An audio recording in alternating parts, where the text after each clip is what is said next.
Good morning. আশা করি সবাই ভালো আছো, সুস্থ আছো। আমিও ভালো আছি। তো আজকে এসেছি আবার একটা নতুন ব্লগ নিয়ে। আশা করি আজকের ব্লগটা ভালো লাগবে। তো তার আগে বলবো, যে যেখান থেকে আগের ব্লগ দেখেছো, লাইক কমেন্ট করেছো, তাদেরকে অনেক ভালোবাসা, অনেক ধন্যবাদ। কেননা আমার এইভাবে পাশে থাকার জন্য। তো সবসময় তোমরা আমার পাশে থেকো। তোমাদের লাইক কমেন্ট মানে ওগুলো আমাকে পরবর্তী ব্লগ করতে অনেকটা মোটিভেট করে। তো চলো, আজকে দেখলে বারান্দাটার গাছগুলো অনেক দিন দেখানো হয়নি। তো এখন আমি বারান্দায় গাছগুলো, আমার বোন এসছে, তো কয়েকটা গাছ নেবে। তো ওকেই সেই গাছগুলোই একটুখানি দিলাম। আর এখন আমি কি করছি, এখন আমি ওই যে পাতাগুলোই প্রচুর ধুলো পড়ে গেছে। আর যখন পাতাগুলোই ধুলো পড়ে যায়, তখন আমি এইভাবেই পাতাগুলো একটুখানি ভিজে নরম ন্যাকড়া দিয়ে হালকা করে মুছে দিই। তাতে পাতাগুলো চকচকে গ্লেজি ভাবটা বেশ ভালো লাগে দেখতে, শৌখিনতাটাও লাগে। তো আমি এইরকমভাবেই করি। তো সেটাই এখন করছি। এই গাছটা প্রথম দিকে আমার কেমন মরা মতন হয়ে যাচ্ছিল। তো এখন দেখছি গাছটা আবার ঠিকঠাক গ্রোথ হচ্ছে, বা বেশ পাতাগুলোরও গ্লেজ আছে। তো অনেক দিন আগেরই গাছটা লাগানো। আর এই যে পাতাগুলো শুকিয়ে গেছে, তো ওগুলো একটুখানি কেটে ফেলে দেবো, না হলে দেখতে খারাপ লাগবে। অনেক দিন থেকে ভাবছি জানো, যে কেটে ফেলবো এগুলো, আর সেই সময় আর হচ্ছে না। তো যাই হোক, আজকে গাছটার কাছে এলাম যখন, তখন এগুলো একবারে করে নিচ্ছি, শুকনো পাতাগুলো।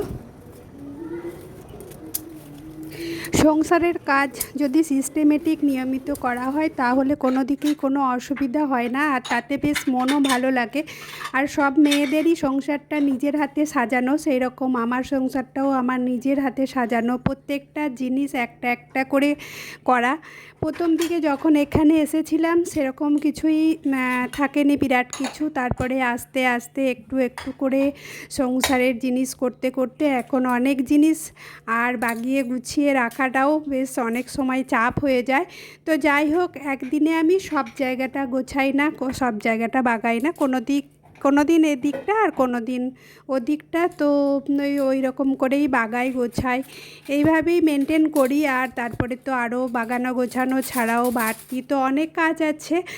তো আমরা যদি সংসারের সমস্ত জিনিসের ঠিকঠাক যত্ন নিই, ঠিকঠাক গুছিয়ে বাগিয়ে রাখি, তাহলে সংসারটা একটু অন্যরকম, একটু পরিপাটি হয়, আর তাতে মনেরও শান্তি মেলে। তো সেই রকম। আর এই তুলসী গাছটা দেখবে, এই তুলসী গাছটা যেন বাইরে রাস্তায় হয়েছিল, তো আমি হেঁটে আসছিলাম, আর সেটা এনেই আমি এখন বারান্দায় লাগিয়ে দিয়েছি। আর এই ক্যাকটাস গাছটাও অনেক দিনের লাগানো, তো সেই ক্যাকটাস গাছটা এখন আমি বারান্দায় এনে রাখলাম, আর সেটাই একটুখানি ডেকোরেট করে দিচ্ছি, যাতে দেখতে সুন্দর লাগে। তো এই স্টোনগুলো আমার অনেক দিন থেকেই আনা ছিল। তো কিছু ছিল, আর কিছু তো ওই গাছটায় দিয়েছি ছোট আর একটা টবে, যেটা দেখলে আগেই, তো ওটাই দিয়েছি। আর কিছু স্টোন ছিল, কালারিং স্টোন। হ্যালো বন্ধুরা, কেমন আছো? আশা করি ভালো আছো, সুস্থ আছো। তো একটা তো বিপদ গেল, খুবই ঠাকুর সামলে দিয়েছে। তো ঠাকুর এইভাবেই সবাইকে রক্ষা করুক, ভালো রাখুক।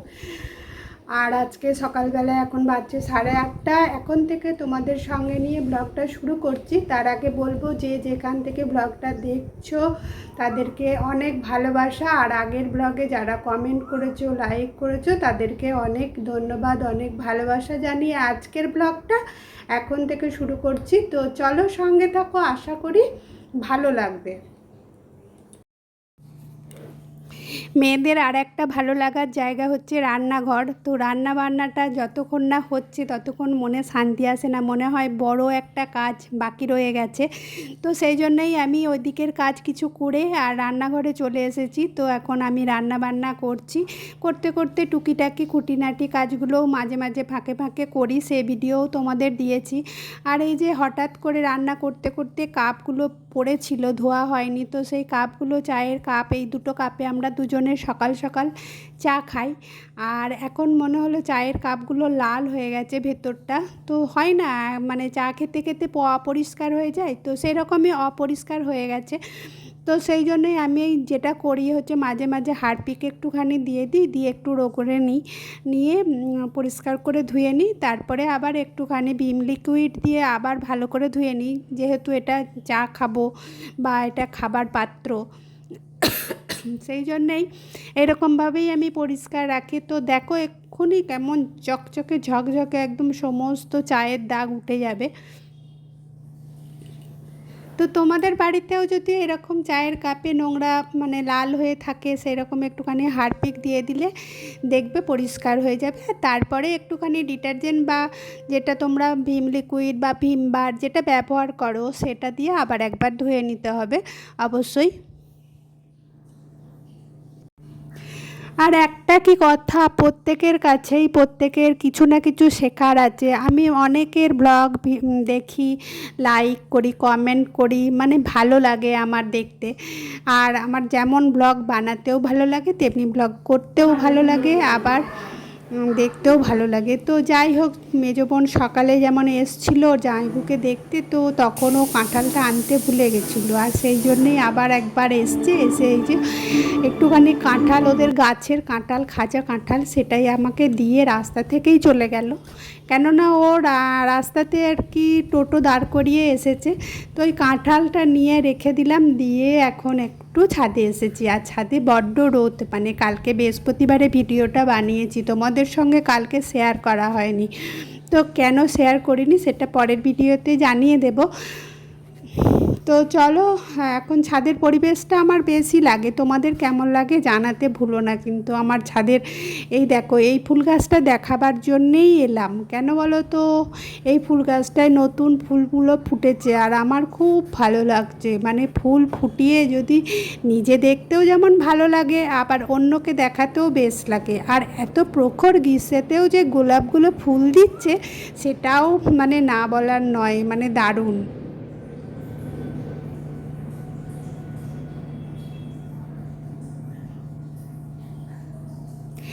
এখন একটুখানি রেডি হয়ে নিয়েছি, যাব একটুখানি মায়ের কাছে।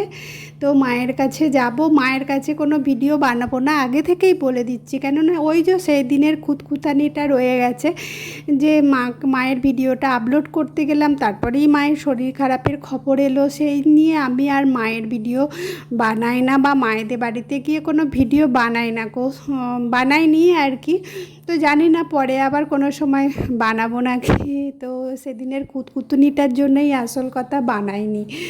তো এখন যাচ্ছি, একটু বেরিয়েছি মায়ের কাছে, মায়ের সঙ্গে একটুখানি দেখা করে আসবো। আজ বৃহস্পতিবার, আরও কাজ আছে কিন্তু, সবটাই শেয়ার করব, তার জন্য সঙ্গে থাকো। আর মায়েদের বাড়ি থেকে ঘুরে এসে এখন আমি চান টান করে চলে এসেছি, ওদিকে রান্নাটা তো কমপ্লিট করেই গেছিলাম।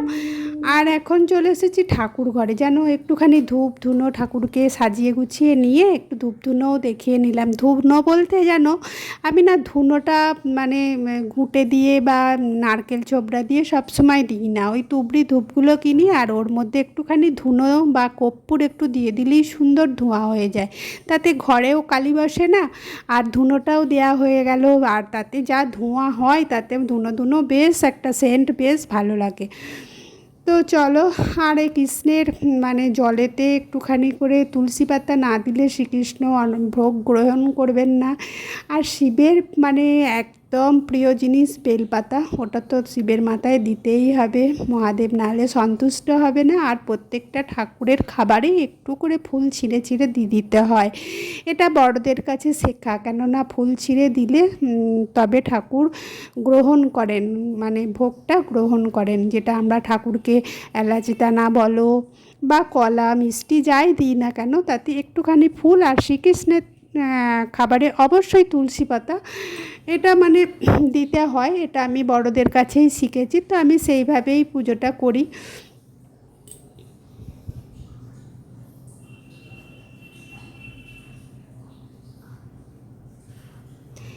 আর শ্রীকৃষ্ণের পায়ে তো একটুখানি তুলসী পাতা তো দেবই, চন্দন দিয়ে একটুখানি তুলসী পাতা, আমি এই বাটিটাতে চন্দনটা আগে থেকেই গুলে রাখি, আর তার জন্যে কি হয়, আমার পুজো করার সময় চন্দনটা আর আলাদা করে বাটতে হয় না, সময়েরও একটুখানি সাশ্রয় হয়।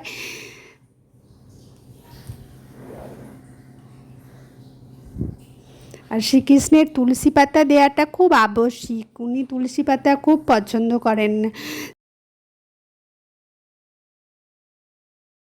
মনসুখে দুইজনে করে আলাপন, বিনা করে হেন কালে নারদ মহামণি, ভক্তি করে উভয়রে প্রণমিল তিনি।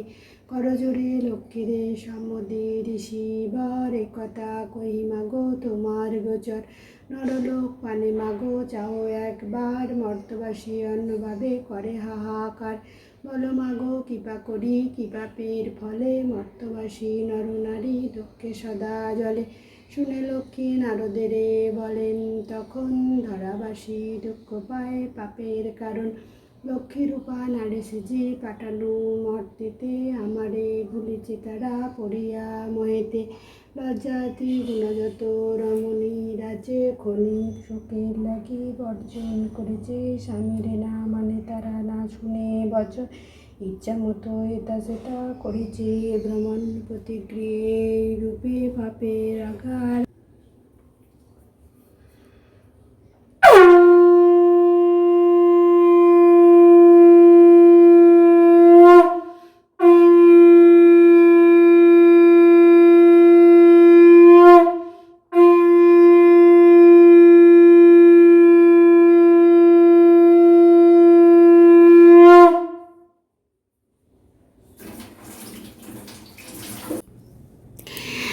আগেও তোমরা আমার ঠাকুরঘর দেখেছো, আবার একবার ঠাকুরঘরে ঠাকুর পুজো করলাম। দেখলে আজকের পুজোটা করতে অনেকটাই দেরি লাগে, বৃহস্পতিবার তো সব কিছু গুছিয়ে করতে গেলে একটু সময় লাগে। আর আজকের ব্লগটা এখানেই শেষ করব। এরপরে তো দুপুরের খাওয়া আছে, তারপরে একটুখানি রেস্ট আছে। তো আজকের ব্লগটা তোমাদের আশা করি ভালো লাগবে। কেমন লাগলো জানাতে ভুলো না কিন্তু। আর লাইক, কমেন্ট এবং সাবস্ক্রাইব করার অনুরোধ রইল সব বন্ধুদের।